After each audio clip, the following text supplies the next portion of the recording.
صل على رسولنا صل على محمد صل على رسولنا صل على محمد صل على محمد صل على محمد صل على محمد صل على محمد صل على محمد صل الله أكبر الله أكبر الله أكبر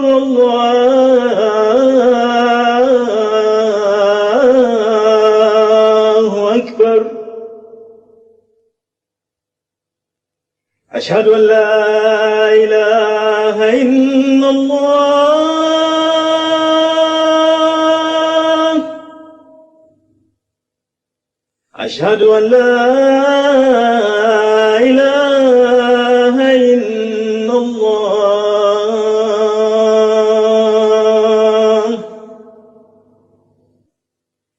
أشهد أن محمدا رسول الله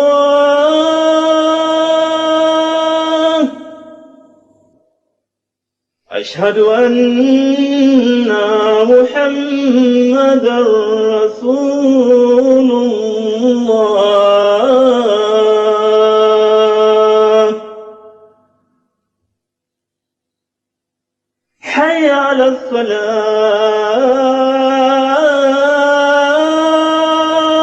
الصلاة حي على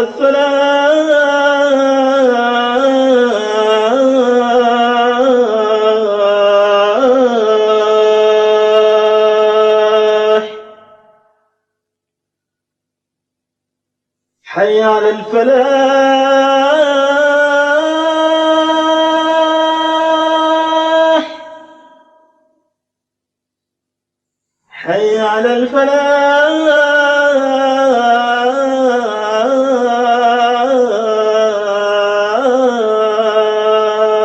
الفلاح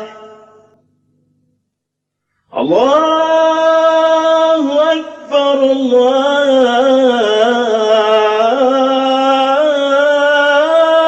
الله أكبر لا إله إلا الله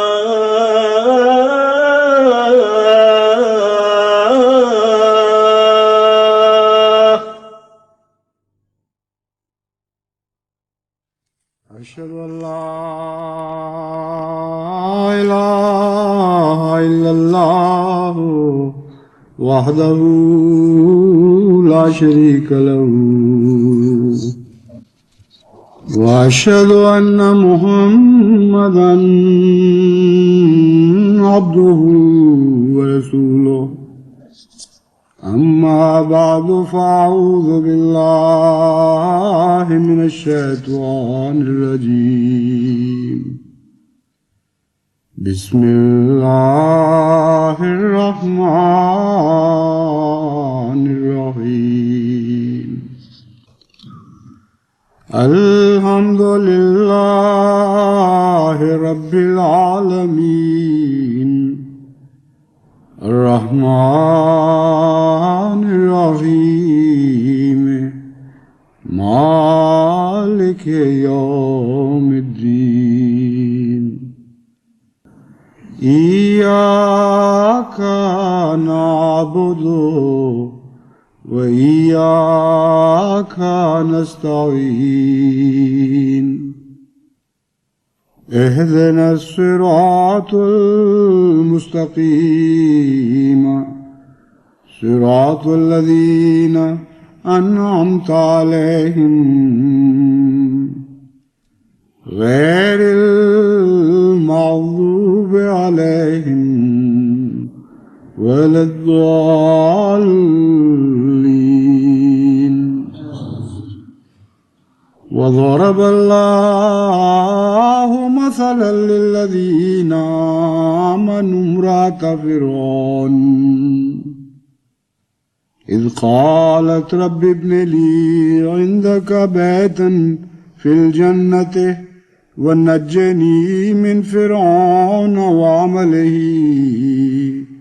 ونجني من القوم الظالمين.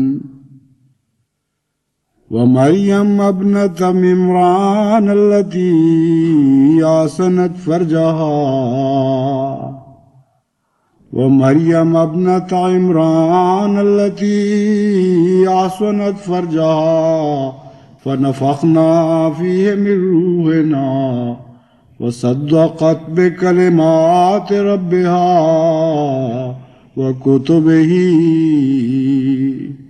وكانت من القانتين.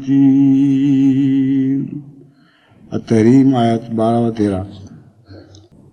یہ جو قرآن کریم کی آیات میں نے آپ کے سامنے تلاوت کی ہیں، ان کا ترجمہ یہ ہے کہ مومنوں کی حالت یا مومنوں کی مثال اللہ تعالیٰ فرعون کی بیوی کی مانند بیان کرتا ہے. جبکہ اس نے اپنے رب سے کہا کہ اے خدا، تو اپنے پاس ایک گھر جنت میں میرے لیے بھی بنا دے اور مجھے فرعون اور اس کی بدعمالیوں سے نجات عطا فرما، اور اسی طرح اس کی ظالم قوم سے بھی نجات بخش. اور پھر اللہ تعالیٰ مومنوں کی مثال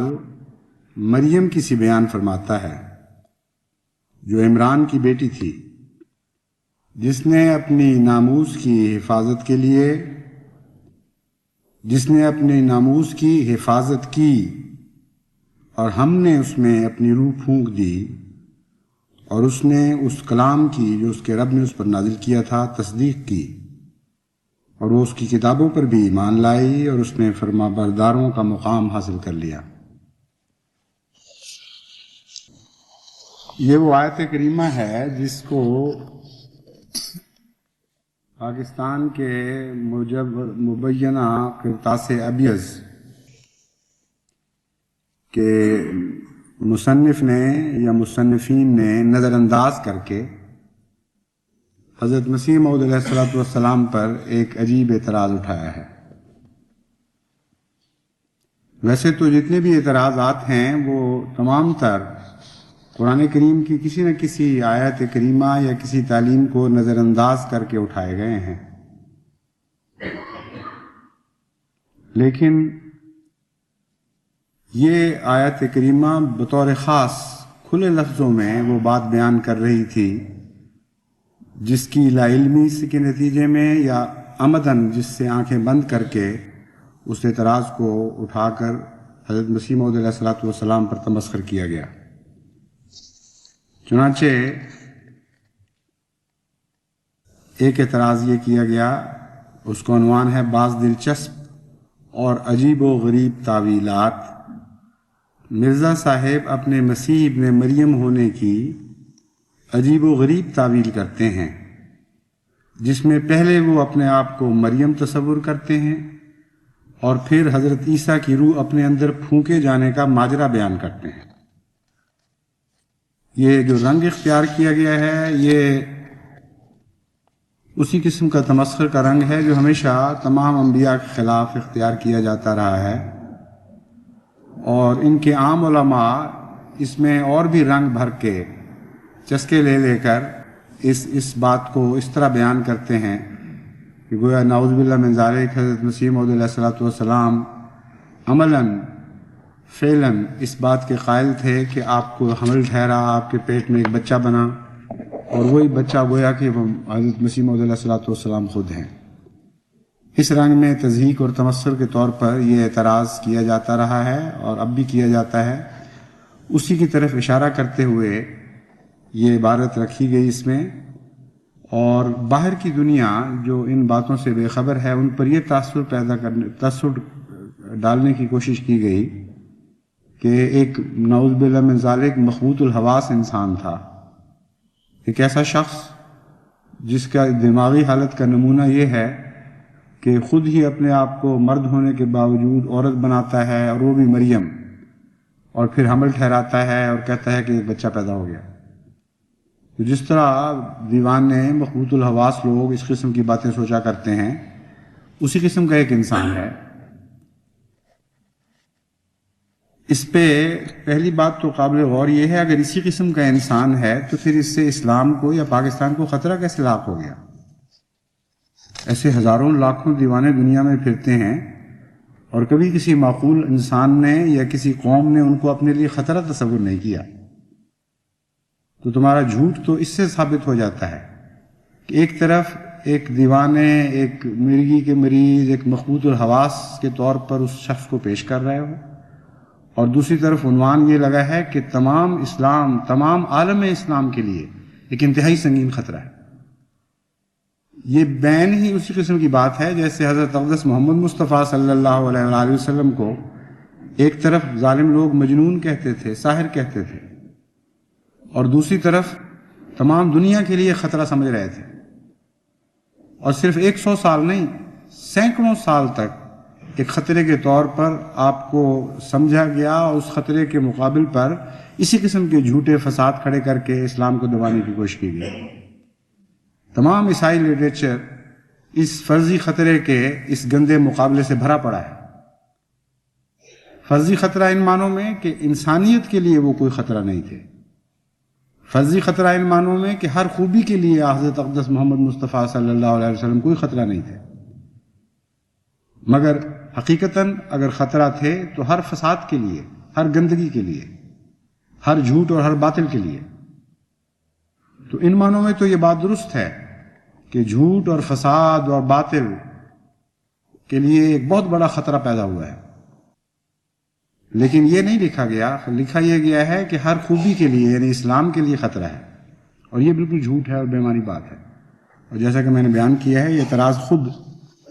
اپنے ہی وجود کو کھا رہا ہے، کیونکہ ایک مجذوب انسان، ایک پاگل انسان تو کسی کے لیے بھی کوئی خطرہ نہیں ہوا کرتا سوائے اپنی ذات کے۔ بہرحال جس آیت کو نظر انداز کیا گیا ہے، اس آیت کی روح سے تو اب ان کے لیے دو صورتوں میں سے ایک صورت بہرحال اپنے لیے اختیار کرنی پڑے گی، ورنہ جن کو دائرہ اسلام اور دائرہ ایمان سے نکالتے ہیں ان کی بجائے اب خود ان کو دائرہ ایمان اور دائرہ اسلام سے نکلنا پڑے گا۔ اور ایک ایسے موقع پر آ کے انہوں نے حملہ کیا ہے حضرت مسیح موعود علیہ السلام پر کہ اب قرآن کی تلوار ان کو جواب دے گی، اور قرآن کی تلوار ان کو کاٹے گی۔ اتنی واضح، اتنی قوی قرآن کی تلوار ہے جسے فرقان کہا جاتا ہے کہ اس کی زد سے پھر کوئی بچ نہیں سکتا۔ چنانچہ جس آیت کی میں نے تلاوت کی ہے اس میں مومنوں کی دو ہی حالتیں بیان فرمائی گئی ہیں۔ فرمایا ہے تیسری کوئی شکل یہاں بیان نہیں، یعنی یہ فرمایا گیا کہ یا تو مومن فرعون کی بیوی کے طور پر ہے، اور اس پر وہی مثال صادق آتی ہے جو آسیہ کے اوپر آسیہ کی مثال تھی، اور یا پھر مریم کی مثال اس پر صادق آئے گی، اور اس مریم کی مثال جس میں ہم نے روح پھونکی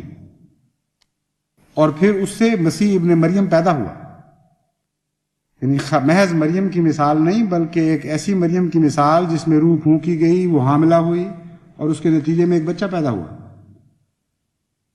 تو قرآن کریم تو مومنوں کی دو ہی مثالیں بیان کرتا ہے، یہاں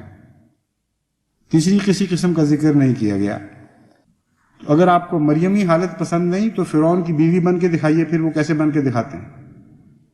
اور نہ اگر فرعون کی بیوی بن سکتے ہیں نہ مریم بن سکتے ہیں تو پھر دائرہ ایمان سے آپ باہر نکلتے ہیں، کیونکہ یہ آیت مومنوں کو ان دو قسموں میں سے کسی ایک میں ضرور داخل کرتی۔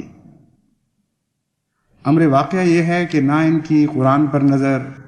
نہ حضرت اقدس محمد مصطفیٰ صلی اللہ علیہ وآلہ وسلم کی تعلیمات اور سنت کی فہم، نہ اپنے گزشتہ بزرگوں اور علماء کی تعلیمات اور ان کی تفاسیر قرآن پر ان کی نظر ہے۔ اگر ان تمام امور پر نظر ہوتی تو تصور بھی نہیں کر سکتے تھے اس قسم کا حملہ کرنے کی۔ اس آیت کریمہ کو ایک دفعہ میں نے ایک مخالف مولوی کے سامنے اس طرح رکھا تھا. میں نے کہا دیکھیں آپ نے تو تمسخر اڑایا ہے حضرت مسیح موعود علیہ السلام کا، اور مجھ سے پوچھ رہے ہیں کہ بتاؤ حاملہ کیسے ہوئے، کس طرح بچہ بنا، کتنے مہینے بعد وہ بچہ پیدا ہوا، اور کس قسم کی تکلیفات اٹھائیں. تو آپ کو تو مریم بننا پسند نہیں ہے، اس لیے لازماً جب آپ مومن ہونے کا دعویٰ کرتے ہیں تو فرعون کی بیوی ہونے کا تو اقرار کرنا پڑے گا. تو پہلے مجھے وہ قصہ سنا دیجئے کہ فرعون کی بیوی کیسے بنے، پھر میں حضرت مسیح موعود علیہ السلام کی مریمی حالت کا بھی قصہ سنا دوں گا، کیونکہ قرآن کریم نے پہلے فرعون کی بیوی کی مثال دی ہے، بعد میں مریم کی مثال دی ہے. تو جس نہج پر آپ بات شروع کریں گے میں اسی کو آگے چلا کر آپ کو بتاؤں گا کہ پھر مریمی حالت کس کو کہتے ہیں. امر واقعہ یہ ہے کہ عرفان سے عاری لوگ ہیں، ان کو فہم ہی کوئی نہیں ہے قرآن کریم کا، ورنہ ایسے حملے نہ کرتے جن کے نتیجے میں قرآن ان پر پھر جوابی حملہ کرتا. بات یہ ہے، اور میں نے ان کو بھی سمجھایا، میں نے کہا اس میں تمسخر کی بات نہیں ہے، آپ کو میں سمجھاتا ہوں کہ قرآن کریم کہنا کیا چاہتا ہے. قرآن کریم آپ کو یہ بتانا چاہتا ہے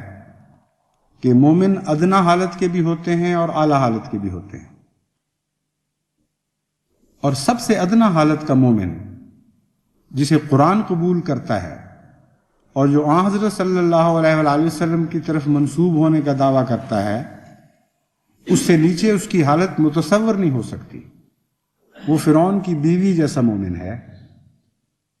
ایک بہت بڑا جابر بادشاہ اس کا خاوند تھا، ایک عظیم سلطنت کا سربراہ،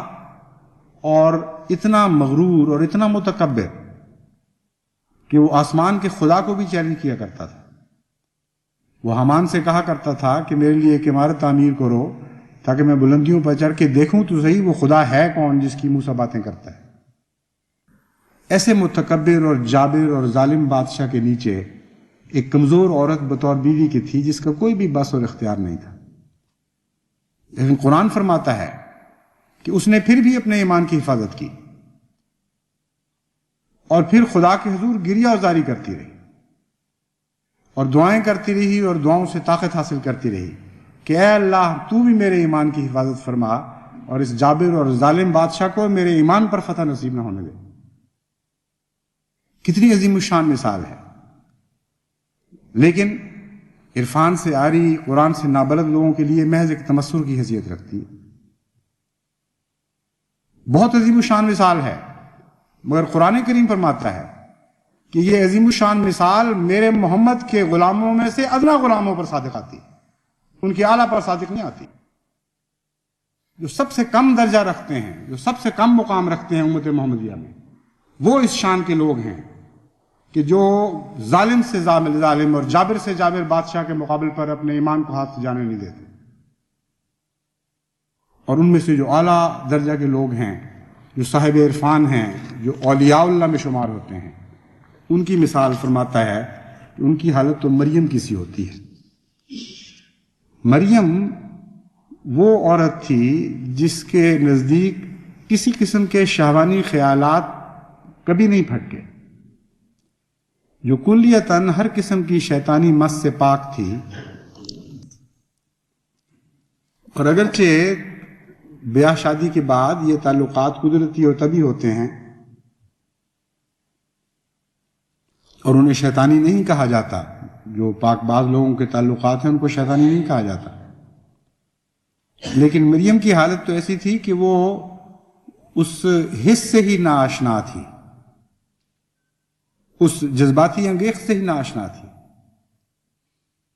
اور اپنے نفس کی کوئی بھی اس کے اندر ملونی نہیں تھی. اس کے باوجود اللہ تعالیٰ نے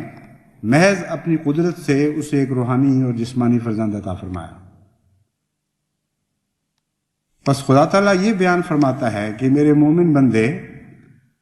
جب نئے مراتب حاصل کرتے ہیں اور نئے مقامات تک پہنچتے ہیں تو اس میں ان کی نفس کی ملونی کا ادنا سا بھی دخل نہیں ہوتا. کسی شیطان نے ان کے اندر یہ ان کے کان میں نہیں پھونکا ہوتا کہ اٹھو اور اپنے بلند مقامات کا دعویٰ کرو. کسی نفسانی خواہش اور انانیت نے ان کو اس بات پر نہیں اکسایا ہوتا کہ تم بلند مقامات کی خواہش کرو، وہ تو زمین پر بچھے ہوئے عاجز لوگ ہوتے ہیں خدا کے. ایسے عاجز بندے جن کو مراتب اور مقام عطا بھی فرمائے جائیں تو پھر بھی وہ کہتے ہیں کہ میں خاکی ہوں میرے پیارے، نہ آدم زاد ہوں بشر کی جائے نفرت اور انسانوں کی آل۔ ایسے لوگ جب دعوی کرتے ہیں تو ہرگز اپنے نفس سے نہیں کرتے۔ ایسے لوگ اس وقت دعویٰ کرتے ہیں جب آسمان سے ان میں روح پھونکی جاتی ہے اور وہ مجبور کر دیے جاتے ہیں اور خدا کا حکم ان پر نازل ہوتا ہے، اٹھو اور اپنی ایک نئی پیدائش کا اعلان کرو۔ ان میں سے وہ عیسیٰ پیدا ہوتے ہیں جو آپ بھی زندہ ہوتے ہیں اور لوگوں کو بھی زندگی عطا کیا کرتے ہیں، جو مرتی ہوئی قوموں کو سنبھال لیا کرتے ہیں۔ کتنی عظیم الشان مثال ہے جسے ظالم قوم نے ایک تمسخر کا نشانہ بنا لیا۔ بس ان کے لیے دو صورتوں میں سے ایک تو بہرحال قبول کرنی ہوگی۔ اگر مریم تک کے مقام تک پہنچنے کی توفیق نہیں تو فرعون کی بیوی کا مقام ہی حاصل کر کے دکھائیں، مگر افسوس کہ اکثر ان میں ایسے ہیں جن کو وہ بھی توفیق حاصل نہیں۔ جبر سے کسی کا دین بدلوانے کی کوشش تو ضرور کرتے ہیں، مگر جبر کے مقابل پر اپنے دین کی حفاظت کی کوئی توفیق، کوئی ہمت میں باقی نہیں۔ ایک جابر کی پرستی شروع کر دیتے ہیں، ایک عامر کو بطور قوم قبول کر لیتے ہیں۔ میں مظلوم بھی ہیں، کمزور بھی ہیں، بے اختیار بھی ہیں، میں سب جانتا ہوں۔ ان میں صاحب ہمت بھی ہوں گے لیکن نسبتاً کم، اور بدقسمتی سے اکثر حالت قوم کی ایسی ہو چکی ہے یا بنا دی گئی ہے جبر کے ساتھ کہ اب ان میں کلمہ حق کہنے کی طاقت باقی نہیں رہی۔ تو جہاں تک جماعت احمدیہ کا تعلق ہے، ہم تو ان دونوں ہاتھوں کو اپنے اوپر اس طرح اپنے اوپر طاری کر چکے ہیں کہ ہم میں سے ہر ادنی احمدی جو کم سے کم مقام پر بھی فائز ہے، وہ بھی خدا تعالیٰ کے فضل سے اپنے ایمان کی حفاظت کے لیے ہر قربانی کے لیے تیار ہے اور ہر قربانی پیش کرتا چلا جا رہا ہے۔ تمہاری آنکھوں کے سامنے ہے۔ کتنوں کے دین تم بدلوا چکے ہو، کتنوں کے کلمے تم نے ان کے سینوں سے نوچے ہیں، کتنوں کو قیدوں کی مصیبت میں مبتلا کیا، کتنوں کے خون بہائے، لیکن دیکھو خدا کے یہ عاجز بندے کس شان کے ساتھ قرآن کریم کی اس بیان کردہ اس مقام کو چمٹے ہوئے ہیں کہ ایک ظالم اور جابر بادشاہ کی تلوار کے نیچے بھی لا الہ الا اللہ کے اظہار سے باز نہیں آ رہے اور نہ کبھی باز نہیں آئے۔ ادنا کی یہ حالت ہے، انہی میں سے وہ اعلیٰ بھی پیدا ہوتے ہیں اور ہوتے رہیں گے جن کو خدا مریم ہی حالت عطا فرمائے گا، ان سے ان کے وجود کے اندر سے نئے وجود پیدا ہوتے رہیں گے۔ اس سے پہلے بھی حضرت مسیح موعود علیہ الصلوۃ والسلام کے علاوہ بھی صاحب کشف و الہام بزرگ ایسے تھے جو اس عارفانہ نقطہ کو پا گئے تھے، کیونکہ فی الحقیقت وہ تعلق باللہ رکھنے والے لوگ تھے۔ ان میں سے ایک حضرت سید عبد القادر جیلانی رحمۃ اللہ علیہ ہیں۔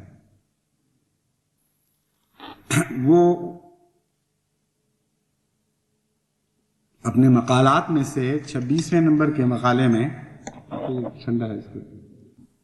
26ویں نمبر کے مقالے میں لکھتے ہیں، لا تکشف البرقع والقناع عن وجهک، کہ تو اپنے چہرے پر سے برقع اور قناع نہ اتار۔ اب یہ دونوں چیزیں عورت کا لباس ہیں۔ اس سلسلے میں یہ کیا قصہ ہے کہ حضرت سید عبد القادر صاحب جیلانی یہ فرما رہے ہیں کہ اے مرد، اے مخاطب، تو اپنے چہرے سے برقع اور قناع کو نہ اتار۔ اس کی تشریح میں حضرت شیخ عبدالحق صاحب محدث دہلوی فرماتے ہیں، برقع اور قناع کی تعبیر یہ ہے کہ یہ عورت کا لباس ہے، اور اس میں اشارہ ہے کہ ظہور کمال تک مرد بھی بمنزلہ عورت کے ہوتا ہے۔ ظہور کمال تک مرد بھی بمنزلہ عورت کے ہوتا ہے، اور اس کا دعوی مردانگی درست نہیں۔ پس وہ جو پہلی حالت ہے جس میں ایک پاکیزگی تو موجود ہے، لیکن اس پاکیزگی نے ایک نئے وجود کو ابھی جنم نہیں دیا، اسے مریمی حالت کہا جاتا ہے، اور گزشتہ بزرگان امت بھی اسی طرح قرار دیتے رہے۔ اسی طرح مولانا روم جو مشہور معروف صوفی بزرگ اور شاعر گزرے ہیں، وہ اپنے مثنوی میں فرماتے ہیں، ہم چو مریم جاں ز آسیب حبیب حاملہ شد از مسیح دل فریب، کہ مریم کی طرح جان حبیب کے سائے سے حاملہ ہوئی اور اس نے دل فریب مسیح کو حمل میں لیا۔ اب دیکھیے صاحب علم و عرفان لوگوں پر خدا تعالیٰ پہلے بھی اس آیت کی تفسیر ظاہر فرماتا رہا ہے، اور وہ یہی دعویٰ انہی لفظوں میں کرتے رہے، کس کس سے تم تمسخر کرو گے، کس کس کو اپنے ظالمانہ مذاق کا نشانہ بناؤ گے۔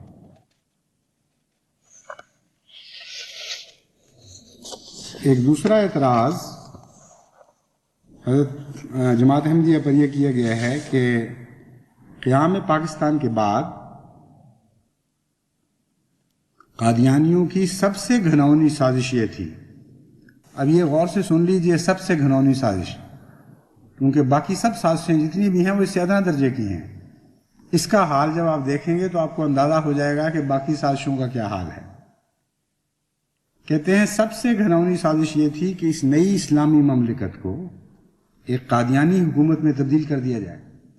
جس کے کرتا دھرتا قادیانی ہوں، مملکت پاکستان میں سے ایک حصہ کاٹ کر ایک قادیانی ریاست قائم کی جائے۔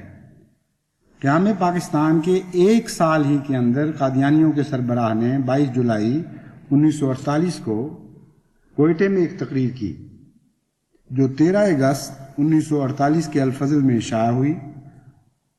امیر جماعت احمدیہ نے اپنے پیرووں کو مندرجہ ذیل نصائحیں دیں۔ وہ الفجر میں فرمائی لکھا ہوگا نا، تو انہوں نے اس کا ترجمہ دیں کر دیا ہے۔ برطانوی بلوچستان، جسے اب پاک بلوچستان کا نام دیا گیا ہے، اس کی کل آبادی 5 لاکھ ہے۔ اگرچہ اس صوبے کی آبادی دوسرے صوبوں کی آبادی سے کم ہے، لیکن ایک اکائی کے اعتبار سے بہت اہم ہے۔ ایک مملکت میں اس کی حیثیت ایسی ہی ہے جیسے ایک معاشرے میں ایک فرد کی۔ اس کی مثال کے لیے آدمی امریکہ کے دستور کا حوالہ دے سکتا ہے۔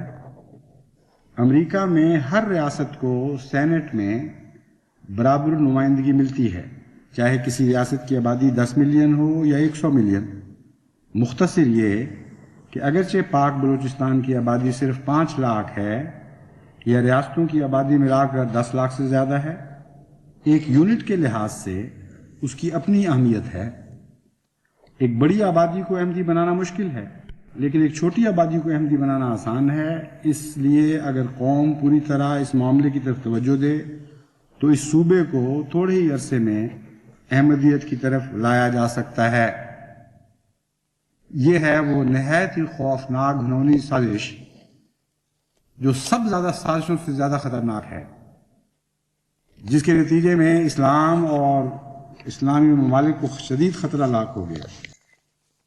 ظاہر یہ کیا جا رہا ہے کہ باقاعدہ حملہ کر کے اور یا وہاں بغاوت کروا کے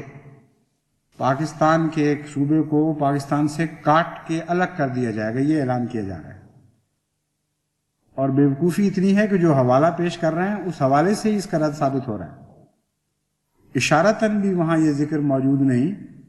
کہ اسے صوبہ بلوچستان کو بزور شمشیر فتح کرو اور پھر اس کو کاٹ کر ملک سے الگ کر دو۔ کم سے کم حوالہ تو پڑھ لیتے وہ کیا پیش کر رہے ہیں۔ وہاں تو یہ لکھا ہوا ہے کہ یہاں تبلیغ کرو، روحانی فتح حاصل کرو،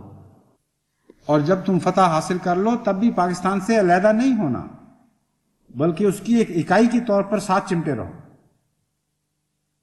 اگرچہ تمہیں اکثریت حاصل نہیں ہوگی پاکستان میں، لیکن ایک اکائی کے طور پر تمہیں ایک معزز مقام مل جائے گا، تم ایک بات پہنچا سکو گے۔ اس دعوے کو اس طرح تبدیل کیا جا رہا ہے اور آنکھوں کے سامنے، یعنی حوالہ بھی سامنے موجود ہے، پھر بھی عقل اتنی نہیں آئی کہ اس سے وہ نتیجہ نہیں نکل سکتا جو نکالا جا رہا ہے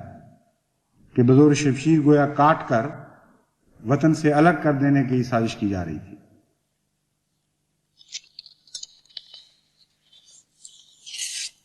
لیکن میں آپ ان کو یہ بات بھی بتاؤں،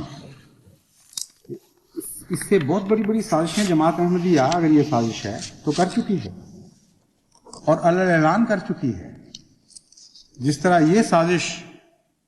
باقاعدہ خطبے میں بیان کی گئی اور اس کو پھر الفجر میں شائع بھی کیا گیا. اسی طرح جماعت احمدیہ کی جتنی سازشیں ہیں وہ ساری ظاہر و باہر کھلی کھلی، اور بعد میں اپنے لٹریچر میں اس کو شائع کر دیا گیا ان سب سازشوں کو، اگر وہ سازشیں تھیں. اور پھر کسی سے چھپایا نہیں گیا ان عبارتوں کو، کثرت سے شائع کر کے تم ہی لوگوں میں تقسیم کی جاتی ہیں. تم ہی ہو جو انہیں ضبط کر کر کے لوگوں سے چھپاتے پھرتے ہو. ہم تو اپنی سازشوں کو کھول کھول پیش کرنا چاہتے ہیں، اور تم خود ہی دبا رہے ہو ان کو، اور ان کو چھپا رہے ہو دنیا کی نظر سے. لیکن اس سے قطع نظر ایک خاص بات جو قابل توجہ ہے وہ یہ ہے کہ ایک ایسی حساس حکومت جس کا بلوچستان کے معاملے میں یہ حال ہو کہ دور دراز لقدق پہاڑ پر بیٹھے ہوئے کسی بلوچی سردار کو چھینک بھی آ جائے تو گولیوں کی بوچھاڑ کر دی جاتی. بارہا بمباریاں کی گئیں اور بڑے سخت خطرات ان سے درپیش ہوئے، اور بزور شمشیر دبا دیا گیا ان کوششوں کو جن کو پاکستان دشمن کوششیں کہا گیا. اللہ بہتر جانتا ہے وہ کیا قصہ تھا. مگر بہرحال سوال یہ ہے کہ اتنی بڑی سازش تمہاری آنکھوں کے سامنے پنپتی رہی اور تم نے کچھ بھی نہیں کیا. وہ کون سی جماعت احمدیہ کی فوج تھی جس کے خلاف تم نے فوج کشی کی؟ اور سب سازشوں سے زیادہ خطرناک سازش کو تم نے اس طرح اس نظر سے دیکھا، اس تخفیف کی نظر سے دیکھا کہ ایک بھی آدمی اس سازش کے میں ملوث کر کے پکڑا نہیں. معمولی واقعات کے اوپر بغیر مقدموں کے جیلیں تم نے بھر دی لوگوں سے، اور سخت اذیتناک سزائیں دی ان کو، پیشتر اس کے کہ ان کے خلاف جرم ثابت ہوتا. دردناک عذاب میں مبتلا کیا گیا اس شبے میں کہ تمہاری حکومت کے خلاف سازش ہو رہی ہے. اور اتنی بھیانک سازش جس کو تم کہتے ہو کہ سب سازشوں سے زیادہ خوفناک تھی، اس سازش کے ہوتے ہوئے تم نے ایک احمدی کو بھی اس سازش میں ملوث کر کے نہیں پکڑا، اور ثابت نہیں کیا کہ کہاں ان کی بندوقیں تھیں، کہاں تلواریں تھیں، کہاں گولہ بارود چھپے ہوئے تھے، وہ فوج کہاں تھی جو بلوچستان پر حملہ کرنے کی تیاریاں کر رہی تھی. فرضی قصے خود بھی جانتے ہو کہ بالکل جھوٹ، بے بنیاد باتیں ہیں، اور ساری دنیا کو پاگل بنانے کی کوشش کر رہے ہو. پہلے بھی میں نے یہ ذکر کیا تھا کہ ان کی بہت ساری ایسی باتیں ہیں جن سے مجھے وہ مشہور اسپینش کیریکٹر ڈان کیخوٹے یا ڈان کوئکزاٹ کے نام سے مشہور ہے ہمارے ملک میں، وہ یاد آ جاتا ہے. بالکل وہی حال ہے ان کا. ایک پنچکی دیکھی تو اسے دنیا کا ایک بہت خوفناک دیو سمجھ کے اس کے اوپر حملہ کر دیا. بھیڑیں بیچاری معصوم چر رہی تھیں گھاس، ان کو ایک دشمن کی خوفناک فوج سمجھ کے نیزہ تان کر گھوڑا ڈپٹا کے ان پر حملہ کیا، اور بہت سی بھیڑیں ان میں سے مار ڈالی. اسی قسم کے تمہارے فرضی خطرات ہیں، اسی قسم کے تمہارے حملہ آور ہیں، اور پھر ان بیچاروں سے سلوک بھی تمہارا ویسا ہی ہے ظالمہ. چنانچہ جو رد عمل ہوا اس سازش کا وہ میں آپ کو بتا دیتا ہوں کیا ہوا، اور دشمن کون سا تھا، کیسے پکڑا گیا، وہ بھی میں آپ کو بتا دیتا ہوں. اس قدر خوفناک سازش جو ہوئی حکومت بلوچستان پر قبضہ کرنے کی، اس کا رد جواب یہ دیا گیا، اور اس طرح انہوں نے اس سازش کو کچلا کہ ایک میجر محمود احمد ہوا کرتے تھے ڈاکٹر آرمی میں، وہ انہی کی فوج میں ملازم تھے، یعنی ہماری پاکستان کی فوج میں. اور وہ بیچارے ایک جلسہ سن کر واپس آ رہے تھے، نہتے بے ضرر لوگوں کی جان بچانے والے، تو ان کے اوپر حملہ کیا گیا، پتھراؤ کیا گیا، اور بڑا ظالمانہ طور پر ان کو مار دیا گیا. گویا ہمیشہ کے لیے اس سازش کو کچل دیا گیا جو بلوچستان کے خلاف جماعت احمدیہ نے بنائی تھی، اور اسی سرزمین پر قضیہ بھی طے ہو گیا. ڈان کوئکزاٹ ہے یہ، بالکل وہی ادائیں ہیں. اس معصوم انسان سے تو کسی کو کوئی خطرہ نہیں تھا، واقعتاً وہ کسی سازش کا حصہ نہیں تھا. وہ تو وقت کی روح کے ساتھ بنی نوع انسان کی خدمت کرنے والا ایک انسان تھا، نہایت ہی شریف النفس. رات کو بھی بلاتے تھے تو بے دریغ چلا جایا کرتا تھا مریضوں کے لیے. اس کا مقصد جان بچانا تھا، اور اس پر حملہ کر کے تم نے گویا بلوچستان کی جان احمدیت سے چھڑا لی. فرضی کہانیوں میں بسنے والے لوگ ہو، تمہارا حقائق سے کوئی بھی تعلق نہیں، اور جو حقیقی خطرات ہیں ان سے کلیتاً تم بے پرواہ ہو چکے ہو. تمہیں علم ہی نہیں ہے کہ وہ خطرات کیا ہیں اور ان کی طرف سے تم آنکھیں بند کر کے بیٹھے ہوئے. لیکن جہاں تک جماعت احمدیہ کی طرف سے خطرے کا تعلق ہے، میں آپ کو بتاتا ہوں کہ بلوچستان تو بہت چھوٹی سی بات ہے. اگر آپ ہمارے لٹریچر کا مطالعہ کر لیتے اور لوگوں کی کتابوں سے، مولویوں کی کتابوں سے مستعار لے کر اعتراض اپنے اس سیاہ نامے میں شامل نہ کرتے تو آپ کو بہت سے حوالے اور مل جانے تھے. میں آپ کو خود سنا دیتا ہوں. یہ سازشیں تو سب چھپی ہوئی موجود ہیں. حضرت خلیفۃ المسیح ثانی رضی اللہ تعالیٰ عنہ، جن کا یہ حوالہ دیا گیا ہے بلوچستان والا، وہ تو اس سے بہت پہلے 1936 میں یہ فرما چکے تھے کہ ہم نے تو کبھی یہ بات نہیں چھپائی کہ ہم دنیا میں اسلامی حکومت قائم کرنا چاہتے ہیں، بلکہ ہم کھلے طور پر کہتے ہیں کہ ہم اسلامی حکومت دنیا پر قائم کر کے رہیں گے. ساری دنیا کو فتح کرنے کی باتیں ہو رہی ہیں، ساری دنیا کو فتح کرنے کے پروگرام ہو رہے ہیں اور چھپ رہے ہیں، اور تمہیں سوائے بلوچستان کے نظر ہی کوئی نہیں آئی سازش.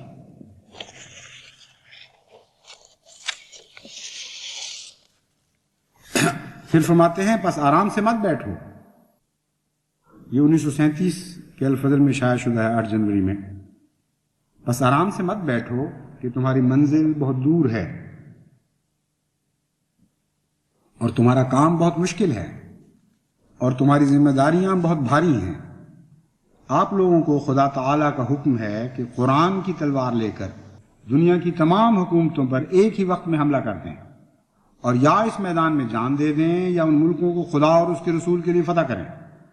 بس چھوٹی چھوٹی باتوں کی طرف مت دیکھو اور اپنے مقصود کو اپنی نظروں کے سامنے رکھو. اور ہر احمدی خواہ کسی شعبہ زندگی میں اپنے آپ کو مشغول پاتا ہو، اس کو اپنی کوششوں اور سائیوں کا مرجع صرف ایک ہی نقطہ رکھنا چاہیے کہ اس نے دنیا کو اسلام کے لیے فتح کرنا ہے. عالمی فتح کی سازش ہے، اور صرف بلوچستان کی بات تمہیں سمجھ آئی ہے، وہی نظر آئی ہے، اس لیے کہ وہاں ایک واقعہ ہو گیا تھا، مولویوں نے اس بات کو اٹھا لیا تھا اور ایک احمدی شہید کر دیا گیا تھا. چونکہ تم نے محنت ہی نہیں کی، توجہ نہیں کی اس جماعت کے لٹریچر کی طرف، اس لیے جو اعتراض کسی نے اکٹھے کر دیے وہی پڑھ کر دوبارہ تم انہی ہتھیاروں سے حملہ آور ہو رہے ہو. اور یہ سازش تو صرف، اس سازش کا آغاز حضرت خلیفۃ المسیح ثانی کے وقت سے نہیں ہوا، اس کا آغاز تو بہت پہلے سے ہو چکا ہے. اس کا آغاز تو 1400 سال پہلے سے ہو چکا ہے، اور اس سازش کا ذکر قرآن کریم میں موجود ہے. اور ایک جگہ نہیں، 2 یا 3 جگہ اسی مضمون کی آیت ملتی ہے جس میں اللہ تعالیٰ فرماتا ہے وہی خدا ہے جس نے محمد مصطفیٰ صلی اللہ علیہ وآلہ وسلم کو دین حق اور ہدایت کے ساتھ بھیجا ہے. اور مقصود یہ بیان فرماتا ہے اللہ تعالیٰ اس بھیجنے کا، لِيُظْهِرَهُ عَلَى الدِّينِ كُلِّهِ، تاکہ تمام ادیان پر، تمام دنیا کے ہر دین پر اس کو غالب کرے. یہ وہ سازش ہے جس سازش کے ہم غلام ہیں، جس سازش میں ہم ملوث ہیں. ہم تو مجرم ہیں اقراری، اس کے جرم میں جو چاہتا ہے ہم سے کرو. لیکن جماعت احمدیہ کے قیام کا مقصد ہی اس سازش کو پورا کرنا ہے جسے تم سازش کہہ رہے ہو. چنانچہ حضرت مسیح موعود علیہ الصلوۃ والسلام کو خدا تعالیٰ نے بار بار مختلف ممالک کی فتوحات کی خبریں دی، اور ایک ملک کے نہیں، 2 ملکوں کی نہیں، تمام دنیا میں جماعت احمدیہ کے غالب آنے کی خبریں عطا فرمائیں. اور آپ نے بڑی قوت اور شان کے ساتھ اسلام کے آخری غلبے کے اعلان فرمائے. تو جو جماعت اتنے بڑے جرم کی اقراری مجرم ہے، اس کی یہ چھوٹی سی بات تمہیں کیا فائدہ دے گی کہ بلوچستان پر قبضہ کرنے کی خواہش کی. ایک موقع پر حضرت مسیح موعود علیہ الصلوۃ والسلام کی تبلیغ کی راہ میں جب روکیں ڈالی گئیں تو آپ نے فرمایا مخالف ہماری تبلیغ کو روکنا چاہتے ہیں، مجھے تو اللہ تعالیٰ نے میری جماعت ریت کے ذروں کی طرح دکھائی ہے روس میں. اس حوالے میں روس کا ذکر نہیں، دوسرا حوالہ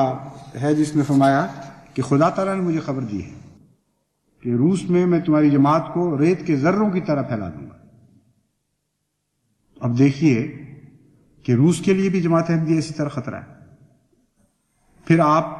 فرماتے ہیں کہ خدا نے مجھے خبر دی ہے، دنیا میں ایک نذیر آیا پر دنیا نے اسے قبول نہ کیا، مگر خدا اسے قبول کرے گا اور بڑے زور آور حملوں سے اس کی سچائی کو ثابت کر دے گا۔ پھر فرمایا میں تیری تبلیغ کو زمین کے کناروں تک پہنچاؤں۔ کون سا ملک ہے جو اس سازش سے باہر رہ گیا ہے؟ بس روس کو بھی جا کے انگیخت کرو کہ تمہارے خلاف بھی ایک خوفناک سازش تیار ہو گئی ہے، اور امریکہ کو بھی جا کے انگیخت کرو کہ تمہارے خلاف بھی ایک خوفناک سازش تیار ہو گئی ہے، اور جاپان کو بھی انگیخت کرو اور چین کو بھی انگیخت کرو۔ جتنے تمہارے پیادے ہیں ہم پر چڑھا لاؤ، جتنے تمہارے سوار ہیں ہم پر چڑھا لاؤ، مگر خدا کی قسم تمہاری ساری طاقتیں ناکام جائیں گی، کیونکہ یہ وہ منصوبہ ہے جو قرآن کریم نے پیش فرمایا ہے، اور قرآن کے منصوبے کو دنیا کی کوئی طاقت ناکام نہیں بنا سکتی۔ حضرت مسیح موعود علیہ الصلوۃ والسلام اس آخری فتح کے انجام کا ذکر فرماتے ہیں، لیکن خود بیان فرماتے ہیں کہ یہ دنیاوی فتح نہیں ہے، ملکوں اور تاجوں اور تختوں کی فتح نہیں ہے، بلکہ یہ تو ایک روحانی فتح ہے۔ فرماتے ہیں مجھ کو کیا ملکوں سے، میرا ملک ہے سب سے جدا، مجھ کو کیا تاجوں سے، میرا تاج ہے رضوان یار۔ بس اس سازش میں ہم ضرور ملوث ہیں کہ رضوان یار کی خاطر ہم تمام دنیا میں سر دھڑ کی بازی لگائے ہوئے ہیں، اور اس راہ میں کسی قربانی کو پیش کرنے سے بھی دریغ نہیں کریں گے۔ حضرت مسیح موعود علیہ الصلوۃ والسلام فرماتے ہیں کہ میں ہر دم اس فکر میں ہوں کہ ہمارا اور نصارہ کا کسی طرح فیصلہ ہو جائے۔ میرا دل مردہ پرستی کی فتنے سے خون ہوتا جاتا ہے۔ تمام عیسائی ممالک کے خلاف گویا کہ ایک سازش ہو رہی ہے، اور ان کا یہ حال ہے، فرضی خطرات کو میں قوم کو مبتلا رکھنا چاہتے ہیں، اور حقیقی خطرات سے بالکل لابلد ہے۔ نظر ہی نہیں کہ خطرہ ہے کہاں اور کس طرف سے آنے والا ہے، اور اگر علم ہے بھی تو پھر عمدن مجرم کے طور پر قوم کی توجہ کو ہٹا رہے ہیں ان خطرات سے۔ یعنی جماعت احمدیہ جو اسلام کے لیے دنیا کو فتح کرنے کے منصوبے بنا رہی ہے، وہ تو ان کے لیے شدید خطرہ ہے، اور عیسائیت جس کے متعلق حضرت صلی اللہ علیہ وآلہ وسلم کو خود اللہ تعالیٰ نے خبر دی تھی کہ سب سے بڑا خطرہ بننے والا ہے اسلام کے لیے، تمام دنیا پر چھا جائیں گے دجال بن کر، ان سے کلیتاً غافل ہیں، بلکہ ان کے مددگار بن رہے ہیں۔ چنانچہ حضرت مسیح موعود علیہ الصلوۃ والسلام کی تبلیغ روک کر، یعنی روکنے کی کوشش کر کے، روک تو کوئی نہیں سکتا، جب انہوں نے دیکھا کہ دنیا میں ان کی بدنامی ہو رہی ہے، لوگ یہ کہتے ہیں کہ عجیب حکومت ہے کہ جو نظریات کے اوپر پابندی لگا رہی ہے، جو آزادی ضمیر کا گلا گھونٹ رہی ہے، تو اس کا علاج انہوں نے یہ کیا کہ ایک طرف جلسہ سالانہ ہمارا بند تھا اور جلسہ تک ان سے برداشت نہیں ہو رہا تھا، دوسری طرف پاکستان ٹیلی ویژن پر پادری آ کر باقاعدہ عیسائیت کی تبلیغ کر رہے تھے اور یسوع مسیح کو نجات دہندہ کے طور پر پیش کر رہے تھے۔ اسی سے ان کا دوگلا پن بھی ثابت ہو جاتا ہے، ان کے الزامات کی حقیقت بھی کھل جاتی ہے۔ جب بھی انسان غلط اقدام کرے تو اس کے غلط نتیجے نکلتے ہیں۔ جماعت احمدیہ کی تبلیغ جب روکنے کی کوشش کی خطرہ بنا کر، تو ساری دنیا میں شور پڑا کہ یہ کیا ظلم کر رہا ہے، تو یہ بتانے کی خاطر کہ یہ جھوٹ بول رہے ہیں، ہم تو آزادی ضمیر کے محافظ ہیں، انہوں نے عیسائیوں کو چھٹی دے دی، بلکہ پہلی مرتبہ یہ پاکستان کی تاریخ میں واقعہ ہوا ہے کہ اس حکومت، اس سو کالڈ اسلامی حکومت کے نیچے باقاعدہ ٹیلی ویژن کے اوپر عیسائیت کی تبلیغ کی گئی اور یسوع مسیح کو بطور نجات دہندہ کے پیش کیا گیا، لیکن ہمیں اس کی کوئی پرواہ نہیں۔ تم نے اگر ہماری پشت پر سے حملے کرنے ہیں تو کرتے چلے جاؤ، ہمارا رخ تو اسلام دشمن طاقتوں کی طرف ہے، ہمیشہ سے تھا اور ہمیشہ رہے گا۔ حضرت مسیح موعود علیہ الصلوۃ والسلام فرماتے ہیں کہ میں ہر دم اس فکر میں ہوں کہ ہمارا اور نصارہ کا کسی طرح فیصلہ ہو جائے، میرا دل مردہ پرستی کی فتنے سے خون ہوتا جاتا ہے، اور میری جان عجیب تنگی میں ہے۔ اس سے بڑھ کر اور کون سا دلی درد کا مقام ہوگا کہ ایک عاجز انسان کو خدا بنایا گیا ہے اور ایک مشت خاک کو رب العالمین سمجھا گیا ہے۔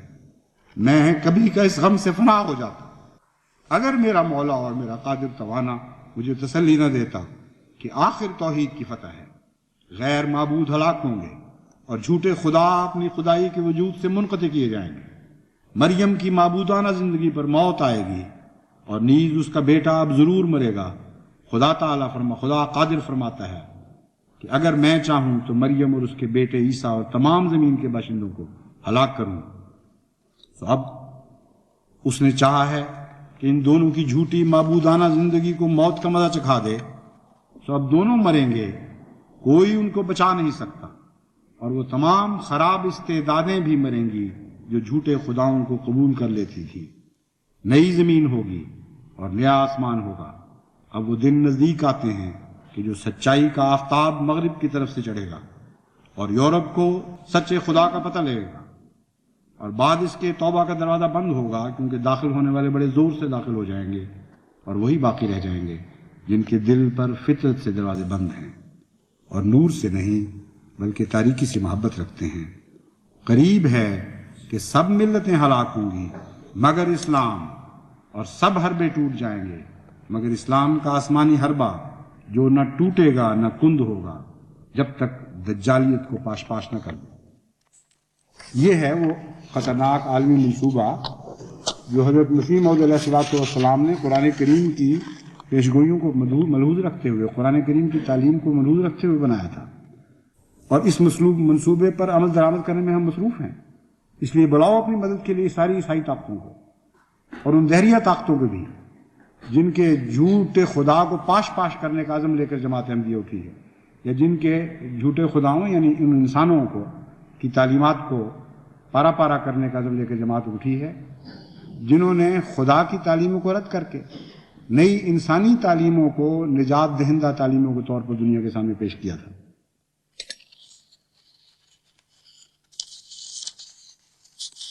پھر حضرت مسیح موعود علیہ السلام فرماتے ہیں کہ وہ وقت قریب ہے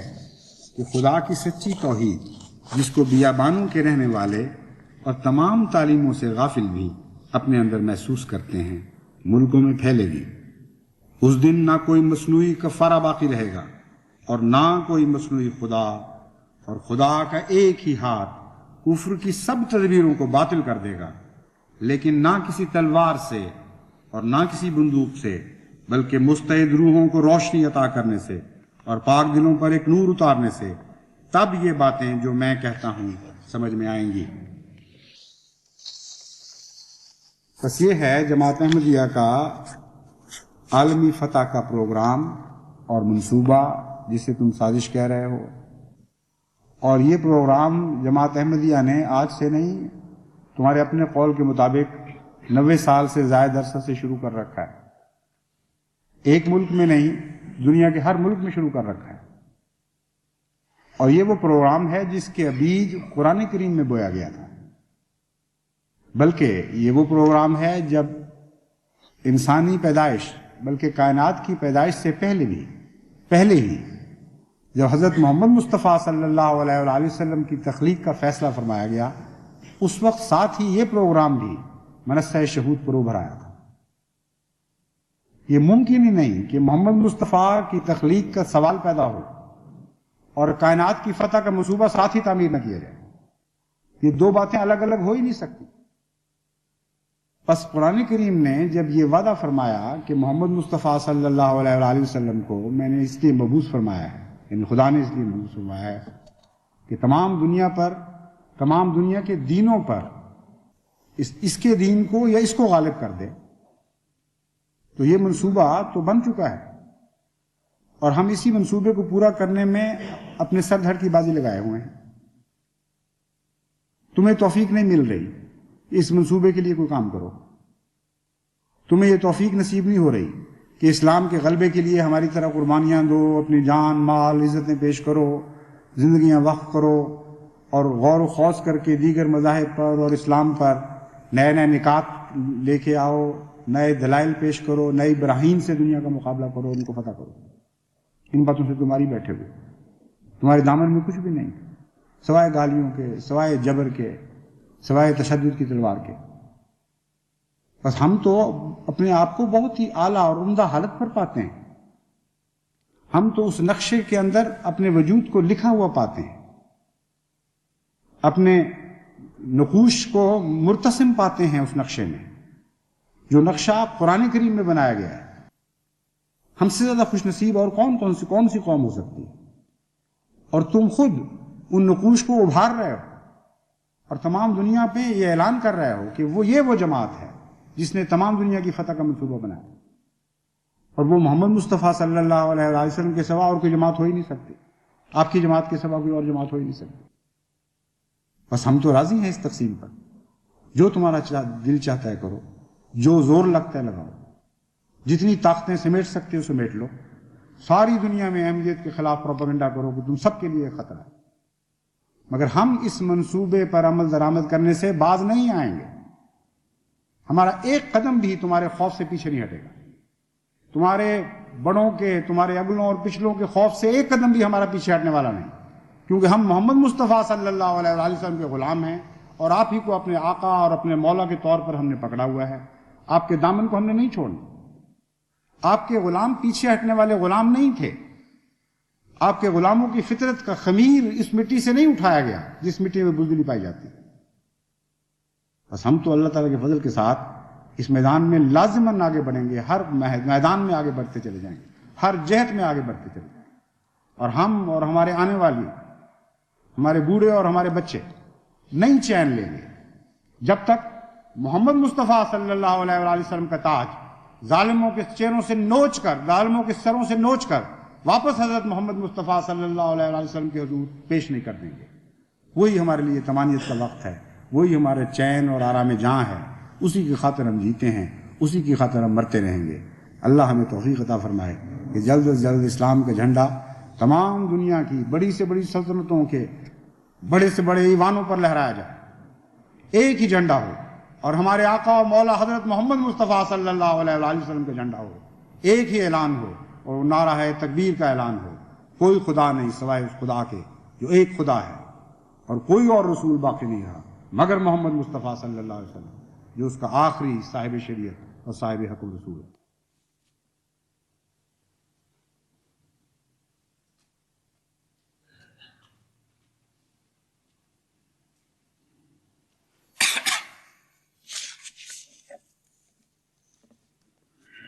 الحمد للہ نحمدہ ونستعینہ ونستغفرہ ونؤمن بہ ونتوکل علیہ ونعوذ باللہ من شرور انفسنا ومن سیئات اعمالنا من یہدہ اللہ فلا مضل له ومن يضلله فلا هادي له ونشهد أن لا إله إلا الله وحده لا شريك له ونشهد أن محمدا عبده ورسوله۔ خطبہ ثانیہ سے پہلے ایک افسوسناک خبر میں جماعت کو بتانا چاہتا ہوں کہ سلسلے کے ایک بہت ہی مخلص اور فدائی اور نہایت منکسر مزاج بزرگ صوفی غلام محمد صاحب وفات پا گئے ہیں۔ صوفی صاحب نہایت ہی بے لوث اور بے نفس خادم سلسلہ تھے۔ ہائی اسکول میں جب میں داخل ہوا تھا تو اس وقت یہ ہمارے استاد بھی تھے، اور اساتذہ میں ان کو ایک خاص عزت اور محبت کے مقام سے دیکھا جاتا تھا۔ بہت ہی ہمدردی رکھنے والے، بہت ہی پیار کرنے والے بچوں سے، اور اس کے باوجود ڈسپلن کے قائل تھے، یعنی کھلی چھٹی دے کر آوارہ بنانے والے نہیں تھے۔ اور پھر مختلف وقتوں میں سلسلے کی مختلف خدمات کی توفیق ملتی رہی۔ جلسہ سالانہ